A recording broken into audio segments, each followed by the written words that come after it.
Assalamu alaikum and welcome back. Well, in today's lecture, we'll be talking about three common homophones. But before we are going to dive in, one must know what the homophones are. So, homophones are the words that sound the same but they're very different in meaning. Homophones हमारे पास वो अल्फाज होते हैं कि जिनकी pronunciation same होती है. यहाँ पे आप देख सकते हैं जैसे कि bait and bait, बट इनके यूजेस और मीनिंग एक दूसरे से मुख्तलिफ होती है. हमारे पास उर्दू या हिंदी में भी बहुत सारे ऐसे अल्फाज होते हैं कि जिनकी प्रोनंसिएशन सेम होती है, जो हम आवाज़ तो होती है लेकिन जिनकी मीनिंग एक दूसरे से मुख्तलिफ होती है. इसी तरह से अंग्रेज़ी में हमारे पास होमोफोन्स होते हैं. बेट एंड बेट. एक बेट हमारे पास चमगादड़ को कहते हैं जो कि रात में उड़ने वाला परिंदा होता है. यहाँ पर हम कहेंगे कि I am afraid. I'm afraid of baits. I'm afraid of baits. मुझे चमगादड़ों से डर लगता है. ये बेट हमारे पास क्रिकेट वाला बल्ला होता है कि जिस पे क्रिकेट खेला जाता है. आप सबको ही पता होगा कि क्रिकेट वाला बल्ला कौन सा है. इसको हमने सेंटेंस यूज करना है तो हम कहेंगे कि I don't want to play with this bait. I don't want to play with this bait. मैं इस बेट के साथ खेलना नहीं चाहता क्योंकि ये ख़राब है.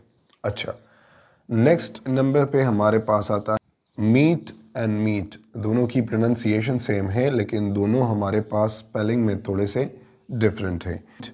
MEET, मीट का मतलब होता है मिलना, किसी से मिलना. इसको अगर हमने सेंटेंस में यूज़ करना होगा तो हम कहेंगे कि I would like to meet my friend. I'd like to meet my friend. ठीक है. दूसरा ये वाला मीट है जिसमें MEAT इसकी स्पेलिंग है. तो ये हमारे पास क्या होता है, गोश्त को कहते हैं. I bought fresh meat yesterday. I bought fresh meat yesterday. कल मैंने ताज़ा गोश्त ख़रीदा. ये लेफ्ट और लेफ्ट दोनों की स्पेलिंग सेम है लेकिन दोनों एक दूसरे से मुख्तलिफ हैं. इस लेफ्ट का मतलब होता है बाई तरफ. This is my left hand. This is my left hand. This is my left hand. ये मेरा बाया हाथ है. इस लेफ्ट का मतलब होता है छोड़ना. ये normally second form of the leave आता है. तो आप कह सकते हैं left for Dubai. The plane left for Dubai last night. कल रात को प्लेन दुबई के लिए रवाना हुआ. तो ये लीव असल में वर्ब है, उसका सेकंड फॉर्म हमारे पास क्या है, लेफ्ट है.